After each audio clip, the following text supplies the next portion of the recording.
Ils en sont où Manchester United? Parce qu'il y a quelques mois, c'était la risée de toute l'Angleterre. Ils avaient des résultats qui étaient ultra décevants en première ligue. Depuis quelques temps, c'est remonté. Ils ont même eu une série de matchs particulièrement intéressants. Et là, ça retombe un petit peu dans l'anonymat. Reste qu'ils ont fait un gros score, 4-1 à Wolverhampton.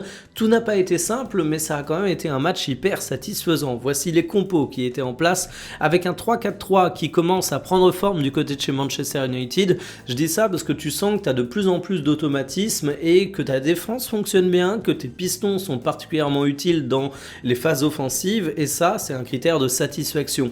Toute la première mi-temps a été globalement dominée par Manchester United, mais tu as eu un terrible problème de réalisme devant les buts.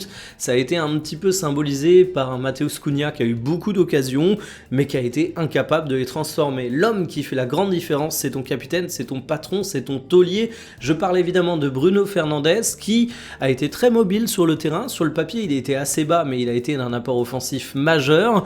Il marque évidemment, double buteur, dont un penalty, passeur décisif, chef d'orchestre dans la distribution des ballons.